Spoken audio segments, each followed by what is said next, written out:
আশা ভোসলে ভারতীয় সঙ্গীত জগতের এক কিংবদন্তির নাম।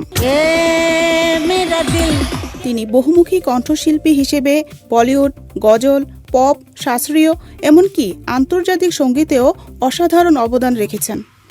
ভারতীয় এই সঙ্গীত শিল্পীর জন্ম ৮ সেপ্টেম্বর ১৯৩৩ সালে। ছোটবেলা থেকেই সঙ্গীতের পরিবেশে বেড়ে ওঠেন আশা ভোসলে। মাত্র ১০ বছর বয়সে বাবার মৃত্যুর পর সংসারের দায়িত্ব নিতে গান গাওয়া শুরু করেন এই শিল্পী।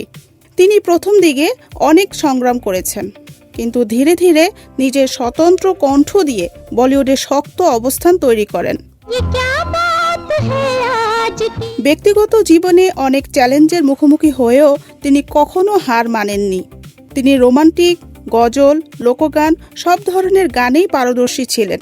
১২,০০০-এরও বেশি গান রেকর্ড করেছেন তার এই সংগ্রামী জীবনে। তিনি সবসময় নতুন সুর ও স্টাইল নিয়ে পরীক্ষা নিরীক্ষা করতে ভালোবাসতেন। আশা ভোসলে ভারতের সর্বোচ্চ চলচ্চিত্র পুরস্কার, জাতীয় চলচ্চিত্র পুরস্কার, ন্যাশনাল ফিল্ম অ্যাওয়ার্ডস একাধিকবার জিতেছেন। ১৯৮১ সালে উমরাও জান, ১৯৮৬ সালে ইজ্জাত গানেও তিনি পুরস্কার পেয়েছেন। ৬০ বছরেরও বেশি সময় ধরে তিনি সঙ্গীত জগতে সক্রিয় ছিলেন। এই ভারতীয় সুর জগতের কিংবদন্তির জীবন যুদ্ধ শেষ হয় গত ১২ এপ্রিল ২০২৬ সালে। মৃত্যুর সময় তার বয়স হয়েছিল ৯২ বছর। মুম্বাইয়ের এক হাসপাতালে তিনি জীবনের শেষ নিঃশ্বাস ত্যাগ করেন।